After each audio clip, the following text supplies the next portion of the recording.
Hello, trainers. Some as you may know, I'm Aaron. I play Clayton Katsuragi in Critical Hitmonlee. Uh, I just wanted to let you know before this video actually gets started that we were only planning on doing this as a podcast at first, so we didn't record any video.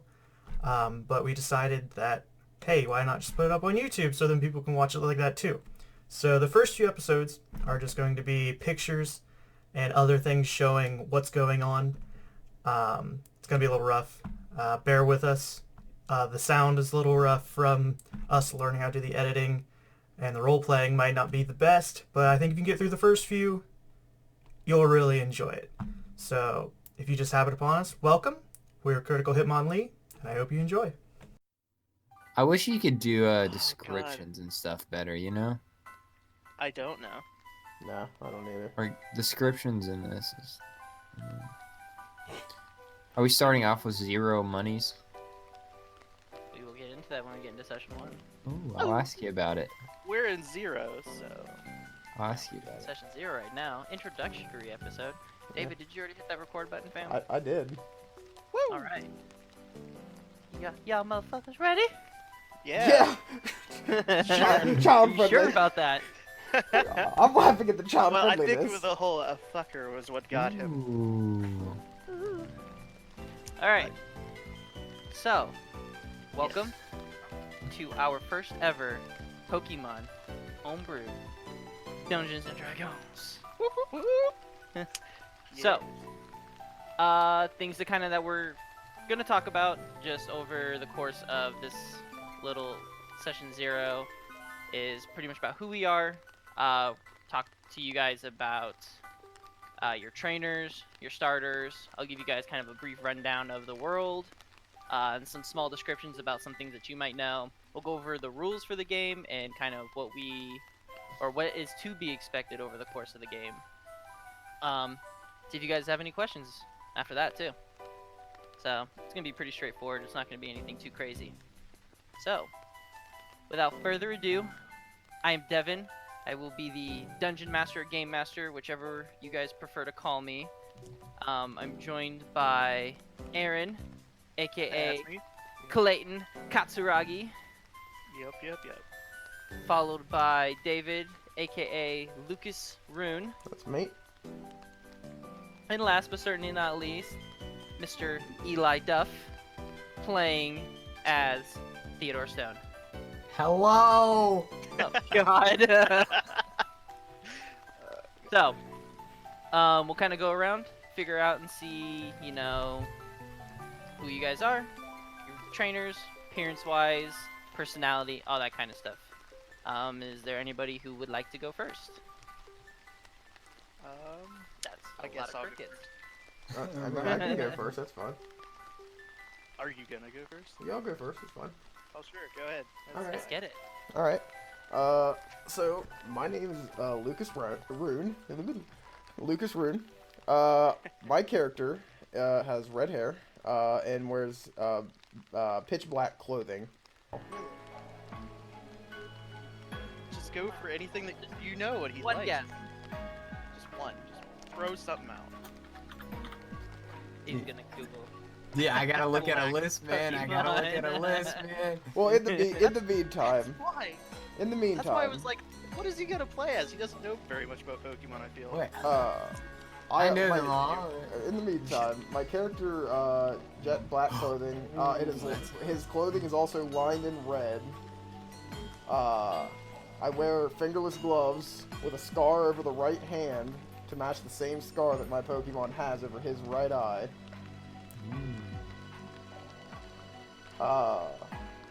Jeez.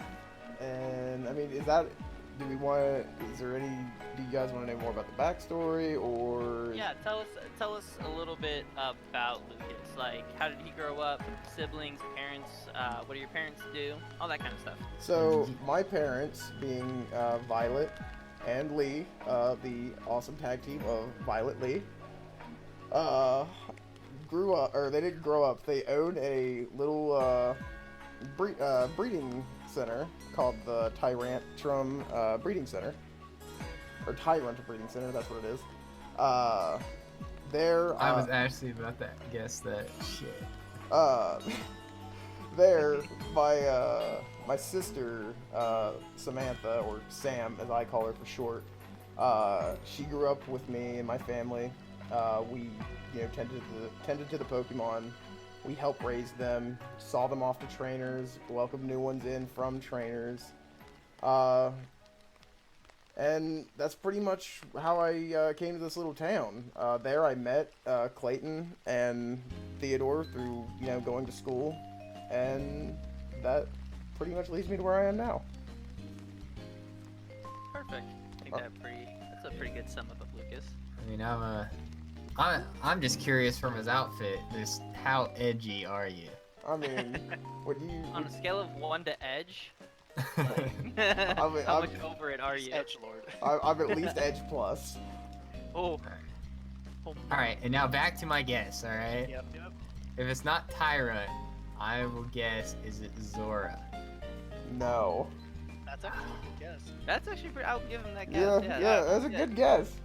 All right, Lucas, what is your starter? My starter Pokemon is a off shiny Gibble. So small. He's a small jet black Gibble with his belly, his eyes, and the lines along his tail and horns are both red. This is in fact a male Gibble.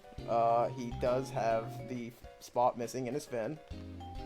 And I came across this Gibble when I was younger, tending to the Pokemon and everything, when I heard a fight going on out in the woods. When I went to check on it, I found a hurt Garchomp out there. Though I was scared to approach it at first, and it was definitely not that willing for me to be there, I kept coming back every day, giving it food, whatever Miltank milk we had at the time, any berries, until eventually I nursed it back to health. Now this Garchomp eventually took a liking enough to me and my family that it stayed with us, and it helped us do a lot of things, and it came and went as it pleased. One day when I came back from school, I noticed that it was actually in the house, and my parents told me that it had an egg, and it wouldn't really let anyone else have it, but it seemed more willing to give it to me than anything else. And I took that egg in, I kept it clean, I took care of it, and eventually it hatched into this pitch black Gibble. This little runt of a Gibble was fun to play with. He destroyed the fields and knew how to have fun, but he was also a Gibble that stood up for what he thought was right. He got his scar over his right eye after running out into the woods, helping smaller, weaker Pokemon fight off. He helped fight off a Weavile that cut his right eye and left a scar there. Thankfully, my sister Sam did step in with her Drapion to end that fight, because I don't think we would have been able to finish that fight. But through our adventures, he decided to stick with me, and here we are today. Nice. That was a cool summary. I like that. Yeah, very nice.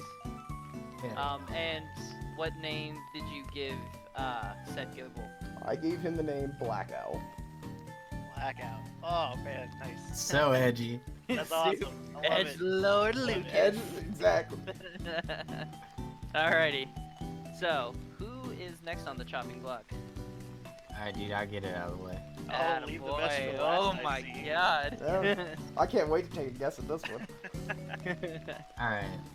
So, Theodore is, he's pretty timid. He has black hair.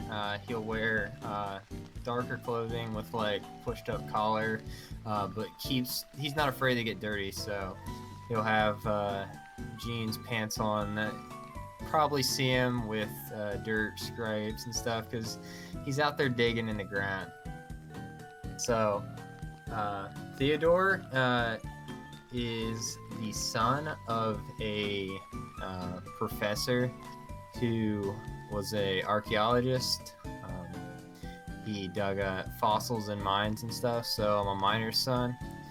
and my mother's. Let me find my names. I got notes. Ooh, I like that back reference. I might have an idea on your Pokemon now. So, my mom, Olive, she had a dream. She didn't while we were.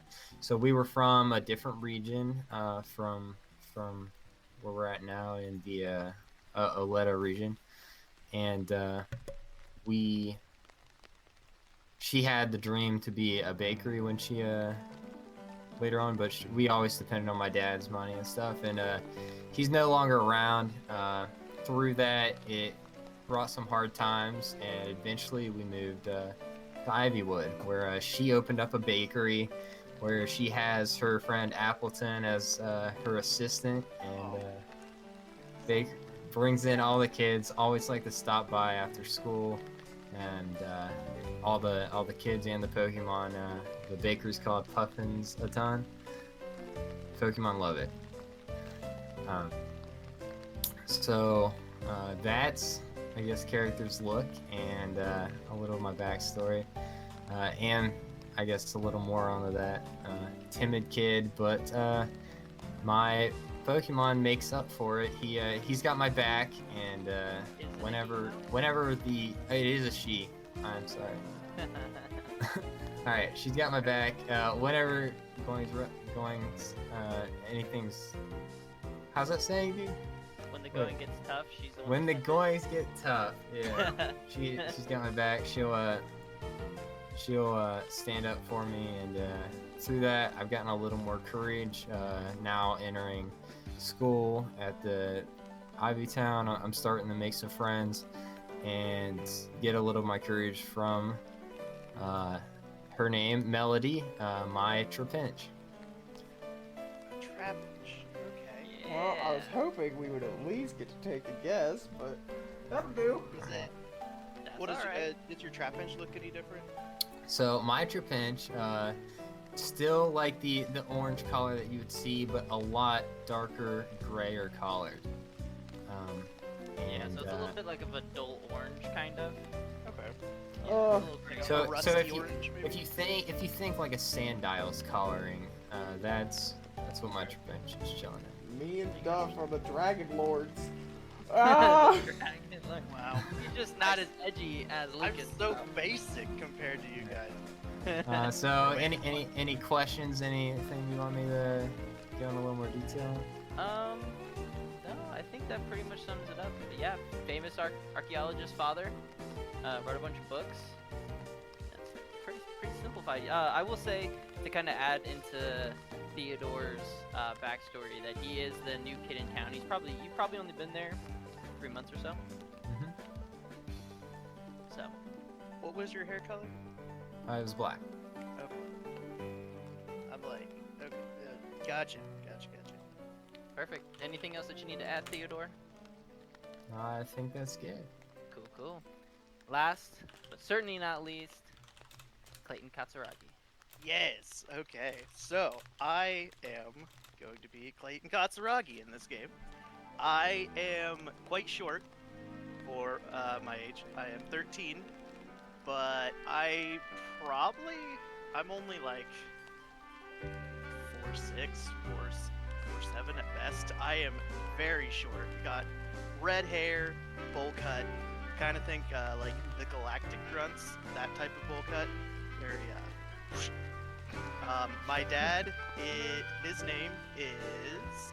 Wow. I wrote down stuff. I forget. What was his name, Devin? Teru Katsuragi. That's what it was.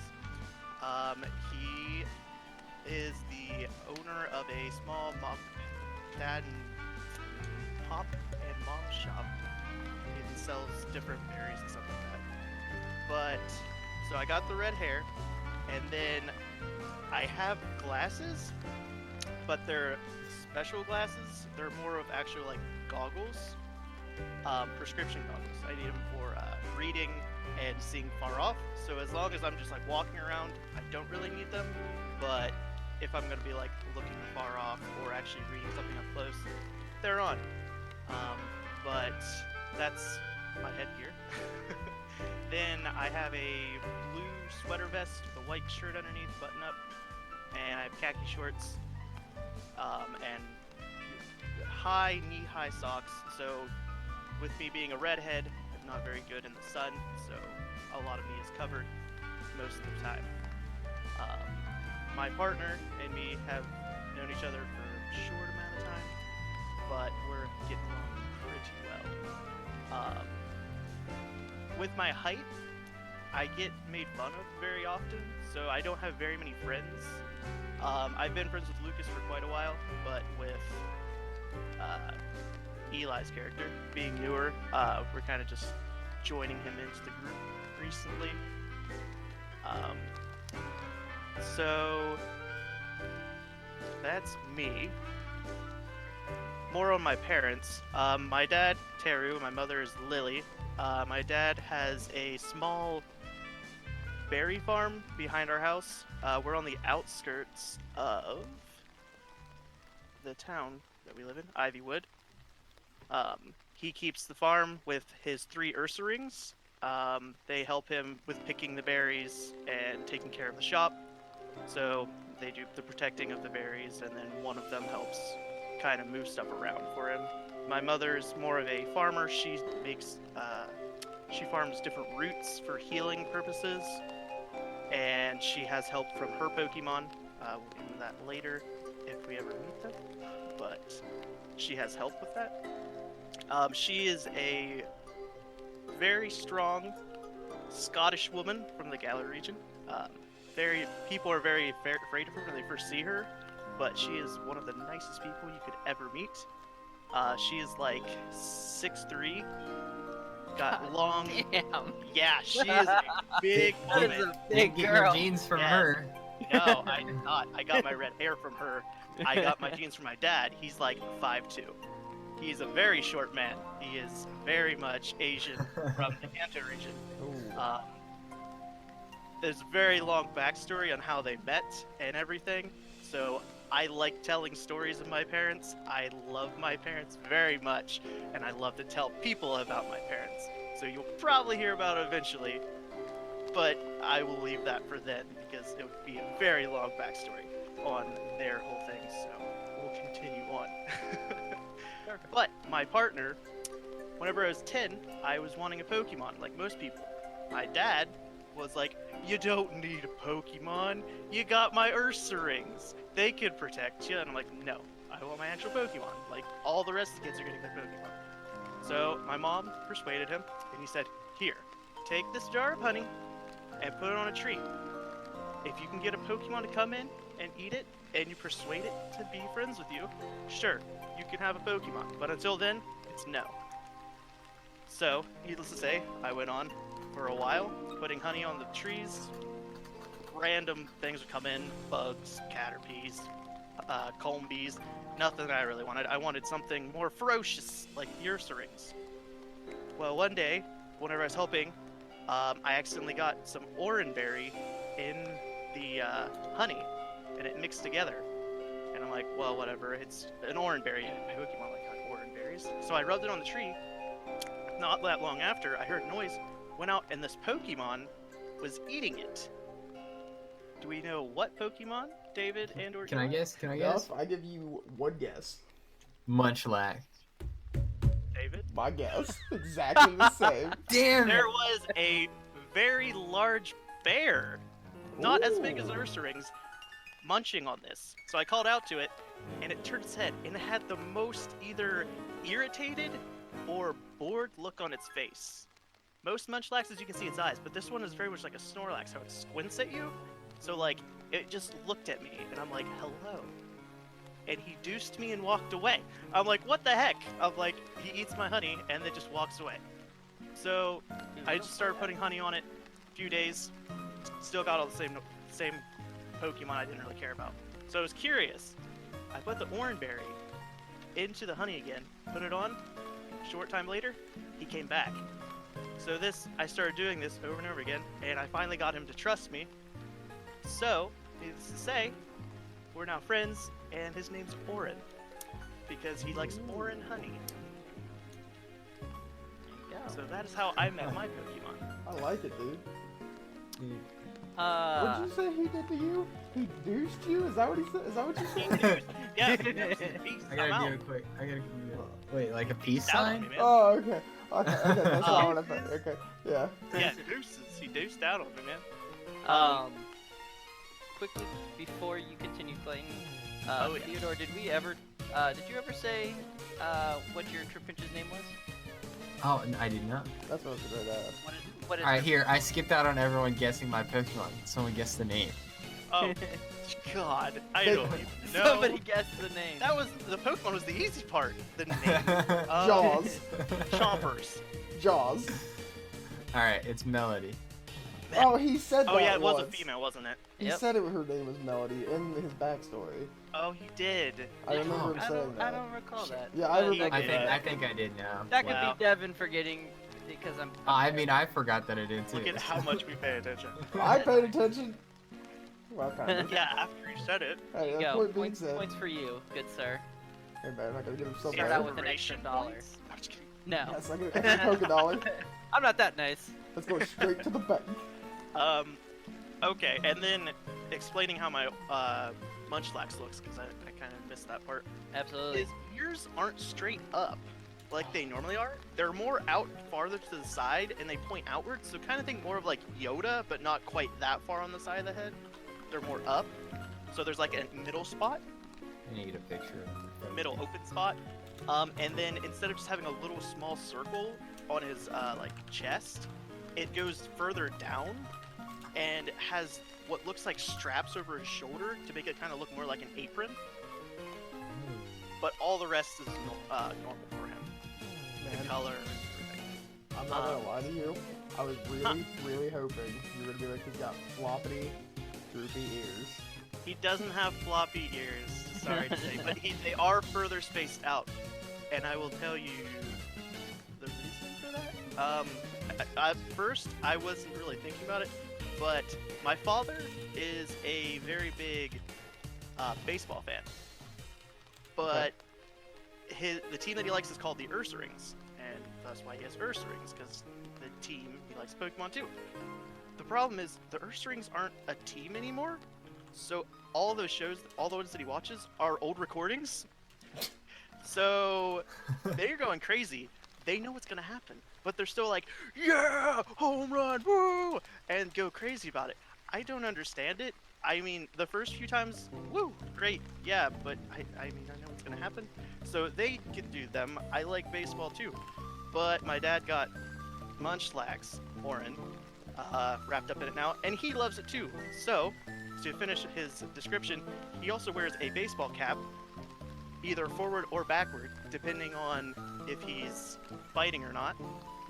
And then he also has a little... This is up to debate on how our graphic artist can draw it. Because I gave him an option, so there's a bag in my head. I can't find it anywhere. So there's a bag. It's like a leather bag, or like a cloth bag. It's a cylinder, and at the bottom is hard leather, and it like has a strap that ties at the top. I don't know what it's called, so I couldn't get like a reference to him. I kind of maybe. I looked up Like a satchel duffel and it wasn't quite. It was like satchels were coming up, but it was like a purse. Like a duffel bag almost. Yeah, but the duffel bag, when you think that's more of like a strap Yeah. that over that zips on the side. So I put in multiple things. Like I was thinking like even a military bag, stuff like that. Like I couldn't a rucksack. find. Rucksack I also put in. That's like what has like everything, like an explorer pack, almost like that type of backpack. Whenever I looked it up, so I don't know what it's called. So that's what it's supposed to be like, but it might end up just being a duffel bag. But my Munchlax The likes. viewers' imaginations on what they want him to be rocking as a bag kind of thing. Yeah, he has a bag in general that he likes to hold these special little objects that my dad has made for him. Baseball players, whenever they're playing, a lot of them have chew and they spit a lot. So my Munchlax likes to copy this. So my dad's made these little orange berry packets that my Munchlax pops in. So whenever he's out battling or just walking around, every now and then he'll just spit some orange berry juice out. And it's just what he does. He likes to mock or kind of mimic the baseball players. So that's That's my Munchlax, pretty much. Such an interesting one. That's gonna be super fun to like role play. Just Oh yeah, I wanted to give you a super in-depth Pokemon to start with. yeah. Is that something that'd be that crazy. baseball players actually used back in the day? What? Snow? They have something like that to hold it in back then? No, it's just easier Okay. for like game standpoint to be. Yeah, it's just a bag. He, Okay. he holds other stuff in through. He has a glove and some balls that we like to pass around in it too. Okay, I was just making sure because I was like Yeah. googling like a So mother. Oh yeah, I was like my Munchlax cylinder is all- leather bag and nothing. Like I said, it's in my head. I know what it looks like. I don't know where I saw it. I don't know what it's technically called. I couldn't find it. So I gave him the description, told him if he couldn't actually figure out what I was talking about, just do a duffel bag. So we'll see what Vergate gets us. Heck yeah, dude. And especially shout out to our boy Vergate for doing, or who is going to be doing our trainer pictures, our starters, and who actually did our critical Hitmonlee logo. Yes, our amazing Hitmon. Fantastic. Yes, it's very good. Thank you, Vergate. Absolutely. So that's your guys' trainers, right? much. Here, Need I think it details? was missed. Just for confirmation, what was everyone's age? I'm 13. Okay, I'm 15. And how about I'm 16. Okay. Go I'm Clayton, really smart, young boy. so I'm somehow in the same grade as you. You skipped a couple years. Yeah. Well, when it comes to trainer schools, I mean, you guys are all kind of placed in Yeah. at the same time. You just being a little bit more adept, you just move through the ranks quickly. Yeah. So I'm the big dumb. So I think all that kind of stuff is out of the way. You guys want to hear a little bit more about the world? Yeah, I got a few Sure. questions. Absolutely. So, Time. the world, or the region I should say, is called the Oleta region.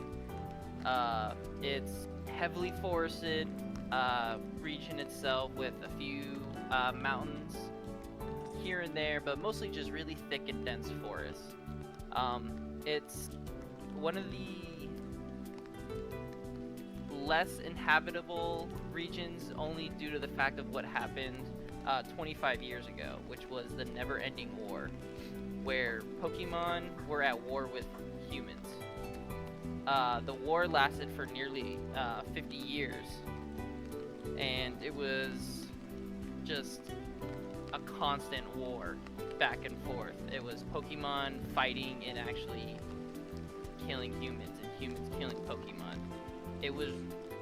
There were exactly 4 main leaders, and in all these kind of like history and textbooks, there's never a real description of these Pokemon.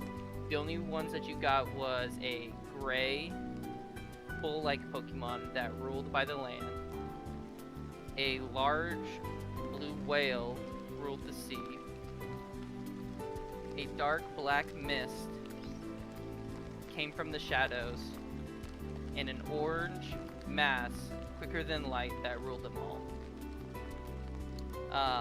The orange one seemed to have some way to manipulate the minds of some of these humans and actually control them, turn on them, and actually open fire on their own teammates. But no one knows really how the war ended. It's almost a mystery. One day, the Pokemon just stopped. The orange one just seemed to disappear as if it never existed. And soon to follow, the ones that were underneath its command seemed to just kind of leave and follow suit. So that's kind of what you guys would learn about like in school during that time.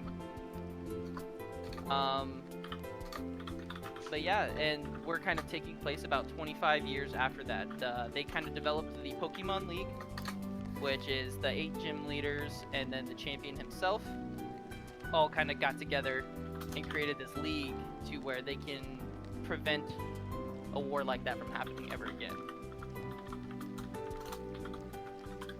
So yeah, Question. absolutely. Are the types of the gym leaders a known fact? Of, like, They are- what each gym leaders? No, they are not. So Because so the Pokemon League, when it originally started, there was actually 8 whole different ones before you guys were even born. They then, you know, moved on with life and passed down the reins to other ones.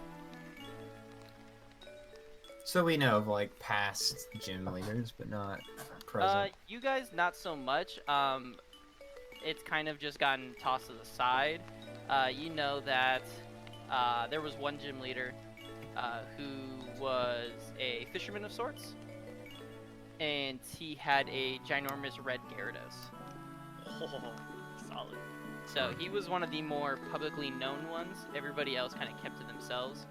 He was just the most well-known one due to the fact that he just liked the limelight a little bit more. But his name escapes you. You can't really remember it. Go ahead.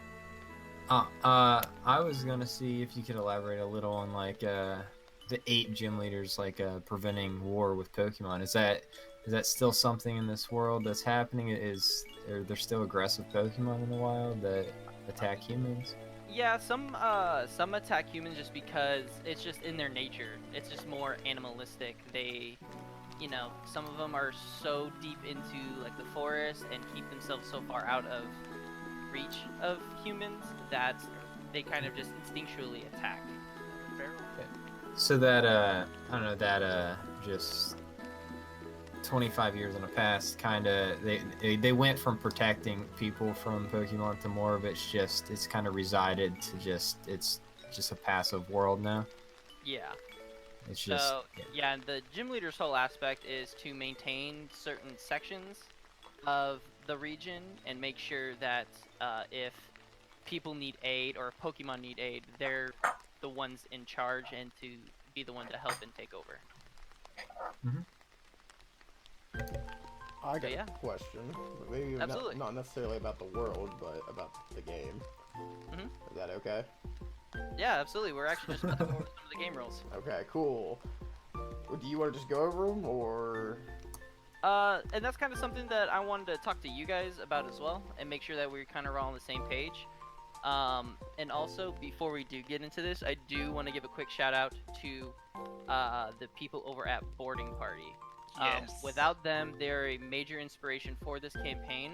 A lot of the things that I am doing incorporates what they have done in their YouTube channel, their podcast. I'm actually a Patreon in their Discord, so I talk to them kind of quite often along with all their fans. So huge shout out to them. They do amazing work.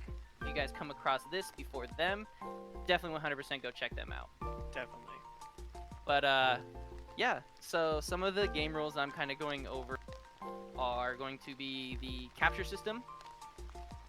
It's going to be the a D100 capture system. So with that being said, how I kind of got this and how I take it is there's a will and a want with Pokemon. Whether how much a Pokemon is wanting to be with you versus how much they're like trying to resist being with you or like unsure. So I'll set like a certain percentile of where it'd be at, and then you guys would roll it. You guys have to meet that or exceed that percentile to be able to capture the Pokemon. So over the course of a battle, does the will and want change and alter, like depending on when you want to try to catch it? Yeah, to an extent. So sometimes maybe a Pokemon will want to test your strength. So he's like, we're gonna battle. You know, if I can see that you're beating me pretty good, you know, I'm more enticed to be with you because I want to become stronger. Yeah. Or so is that the will then? Or... Yeah. And then there's some that are like, I kind of just like you. I like hanging out with you. You got a cool personality. You know, I dig that vibe, man. And you know, sometimes they just be like, yeah, dude, let's hop in. Good luck, Lucas, being an edgelord. Yeah. I do want to. Whoa, I do want to cut in. I'll have you know that my guy has a heart of gold. He might dress this way, but that doesn't mean anything. It's not as gold as my mother's heart.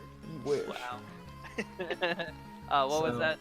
Go ahead. Yeah, I wanted to cut in. How much of this do I need to take notes of, or are you gonna pass out a sheet afterward? I mean, I can. But I mean, during the game, you'd be like, I want to catch this, and I'll just tell you what to do. This Yeah. is kind of more for the listeners. Well, I just mean for like the understand. entire gameplay we're going over too, you know? I would Oh, yeah. say probably just take small notes of like we had an encounter of this. We went to this. Oh place, no, this I'm happened. not Yeah, not like, during the just game. basic. I'll do that all the same. I just meant like right now, I'm just remembering the rules and stuff. Yeah. Oh yeah, I'll get you guys a separate sheet. So that way, Sure. you know, you don't have to be like, hey, does this work again? Here's my question. Right. That's what I'm after. Yeah. What are the odds that there are Pokemon centers? I mean, yeah, you guys would know that they're Pokemon centers. Okay. So smaller towns, it's probably a little bit harder to come across just because they're more industrialized. Pokemon centers are. It's like big major cities. There's more likely to be a Pokemon center. But you guys would know that there are other ways of healing Pokemon besides just throwing them into a machine. Okay. Right. So that's basically my question is, in normal D&D, you get, you know, to a certain point, then you roll death counters. Mm-hmm. How's that So- working? So as long as a Pokemon has a Pokeball to go into, they do not have to make death saving throws. You just, as soon as they drop to 0, they're automatically brought back into the ball. If it is a free range Pokemon, which are what all 3 of your starters are currently, they, as soon as they drop to 0 hit points, when it comes to their next turn, they will have to start making death saving throws because they are not tied to a device that helps stabilize them. Okay. Now, what happens if we fight a feral Pokemon? Let's say, well, even if it's not a feral Pokemon, let's just say it's a wild Pokemon. Yeah. And my party gets, you know, I get whited out. Yeah, Is that Pokemon then going to attack me? could be if you're by yourself.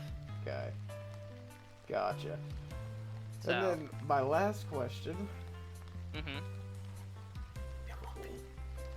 Shh. What are the odds? What are the odds? Because I know there's a will and all that nonsense going on with the Pokemon and everything. Mm-hmm. What's the odds of the Master Ball and catching legendary Pokemon? Uh, Are there Master Balls, Dave? I don't know. so That's why I'm guys- asking. I will say this: the Pokemon League would have talked about it, but the use of a Master Ball is considered inhumane because there's essentially No choice for them. no choice for that Pokemon.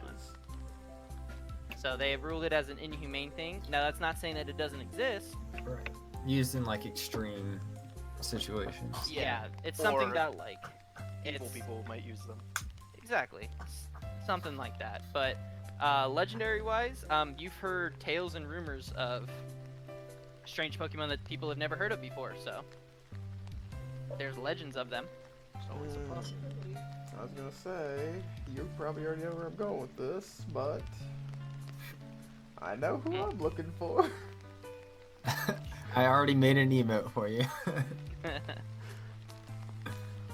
Alright, well, okay, well, with that being said, you know, the Master Ball is the end-all be-all, and there are evil people here.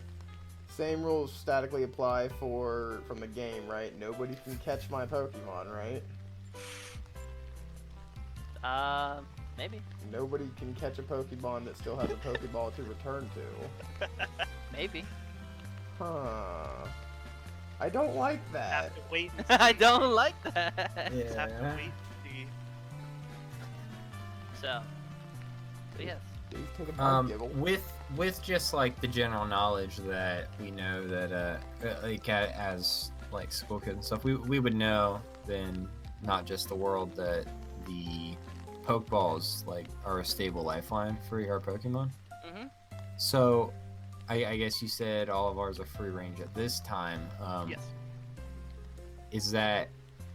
I feel like with that knowledge, I would want that like right off the bat. Yeah, I'd like, want Yeah, that so- fixed. something that. To only get a Pokeball, you have to be a registered trainer. And as of right now, you guys aren't considered registered trainers. All right. Good So- to know. I'll walk up to that place, sign that paper right now. yeah, Hey, nobody's Which taking I my know- Gibble. Devin didn't mention it now, but we don't have our Pokemons at the school with us. so they're not allowed to go to school with you guys due to the fact of they're not registered because you guys aren't registered trainers. So your school teacher, which you guys would all know, who's named Miss Mayberry, does not like you guys to bring your own Pokemon. I know you guys probably have tried to sneak them in every now and then, but she sends them home. How many I have, times- you know, Melody is standing right outside the gate underground waiting for me every day. Every day. I'll have you know that my Gibble is probably found his own way inside multiple times. I And have you know, immediately my brought right Munchlax back is out. sleeping at home probably. Sleepy My boy. Gibble is a mischievous little son of a gun. Just as edgy as you, yeah. He's not edgy, he's just mischievous. I Um, have He also bites me when he gets excited. Also, I wanted to talk to you guys about super effective type moves. yes. Now, there's a couple ways we can go about this. So when it comes to a move being super effective, we can either A, roll an extra damage die for it, or B, just double it. I like the double. I like the extra die. I like the RNG aspects. I like the double because when you think I- critical hit, you think did twice the damage. Well, it's not a critical hit, it's just a super Oh, effective well, effect. it's still twice as effective. Sometimes it can be 4 times as effective. Yeah, that's what Yeah. I was about to ask that too. How are like the quarter damage and 4 times damage? Are those still? So I was thinking about like That's- if it's resisted, it would just do half damage. Right. And Yeah. immune. And if it's And immune, immunity, it wouldn't do nothing happens. Right. Yeah. So I won't be like nothing happens, but I'll be like let's say Hitmonlee went to go fight Oddly, nothing Ghost happens. type. Gengar. yeah. You know, he goes to use high jump kick. You know, his foot's gonna pass right through him, and the Gengar's gonna laugh. And then he's gonna take damage. Yeah. Well, okay, so then if something's 4 times effective, let's say, for instance, like a Garchomp used like Earthquake on like a rock steel type, Mhm. 4 times the damage. Nah. I mean, technically. See, and that's why I kind of want to talk to you guys, and I'll probably work on like as we get to the game. I personally think, I don't know if you would want this, but I feel like you should only do doesn't affect, resistant, normal, and effective. So like Yeah, you I don't can't be think I'm- double effective, you can just be effective. So you might technically have the typing of a double effective, but once you crit, you crit. Like you can't do a double crit. Well, Well, that I would make feel okay sense with because that. if I Earthquake twice in a row, I mean, I'm doing crit damage twice in a row. You know what I mean? It's like a guaranteed Yeah. crit. I Yeah, mean, so I wait, Could you think I'm just gonna do imagine? like the double the damage with the super effective, do we still have a chance to crit though? Of course, right? Yes. So Yes. how are the crits going to roll? So let's say your overall damage with like your move is 10, but you crit on it, so it would do 20. Okay, so, so you would Okay. normally do 5. the so you super would effective roughly- would be quad damage. Yeah, so it'd be 10, and then with the crit, you would do 20. Which would make sense because you Okay. literally are super effective and then you I mean- got the 20, so that would give Right. you the I mean, at this point, I would like rolling for the extra crit damage or the extra super effective damage even more than you I know. don't know, man. Yeah. But let's. I mean- How about this? Worst case scenario, we change it up midway through the campaign. But right now, let's just do double the damage I like that. until just I'm saying that like, wow, because- this is way too strong, and then we can change it. That's just gonna be Especially upset. early, if we get hit by something effective, we're getting knocked out early on. Like we have no so, health right now. you I know guess that. follow up with that too, right? Mhm. Are all of the Pokemon types known to like top generation like in this? And are all like all like our where? like Pokemon knowledge known for effectiveness still there? Well, we You taught that in guys school. would know the base of like, oh, fire is strong against grass and bug and steel. You know, water's good against fire and all that.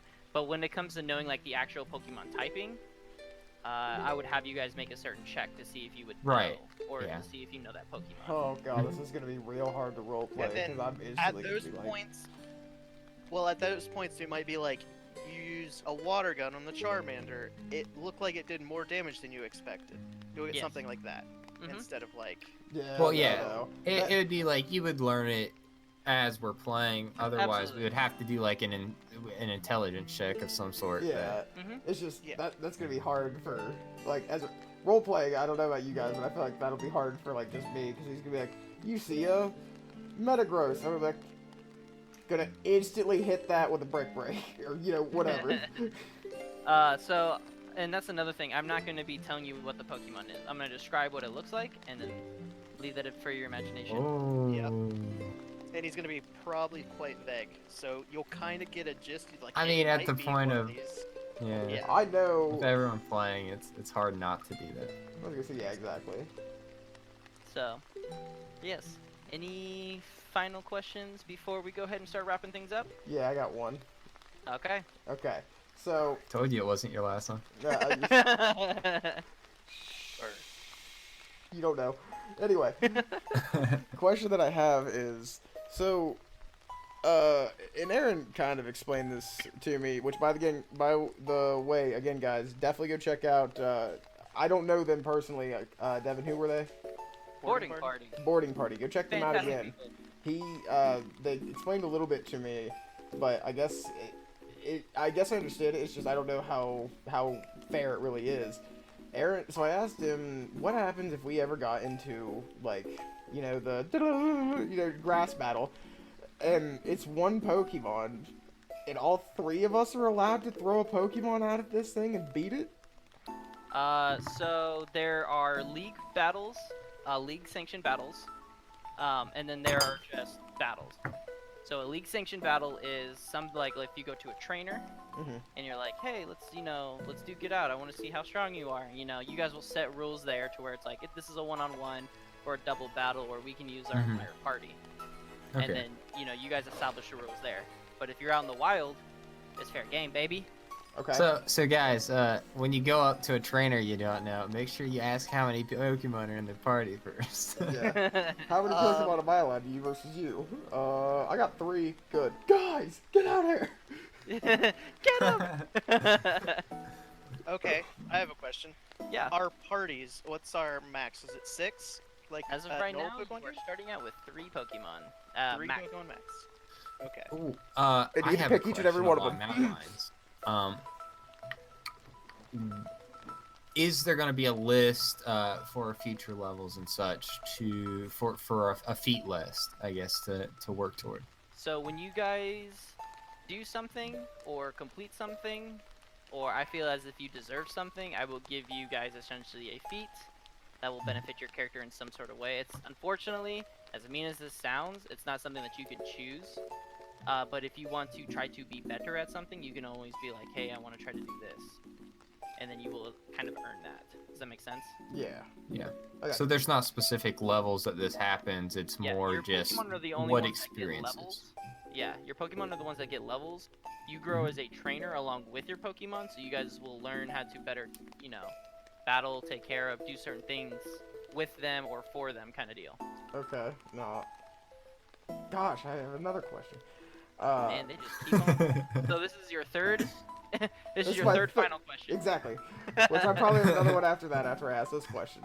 So, move list. How do we determine when my Pokemon learns a new move or what move they learn? You will find out in game. Gotcha. Oh man. Well, then that ixnayed the other question. Moving on. Alright. Any final questions? Because I'm pretty sure the listeners are like, oh my god, these guys talk forever. Probably. Hey, Nah, I got one. I got one more. Oh god. Alright. Alright. Dude, everything that Dave's asking, I'm just like, oh, we got more questions. When 8 Pokemon levels up, then like normally your stats go up every 4th level in normal D&D.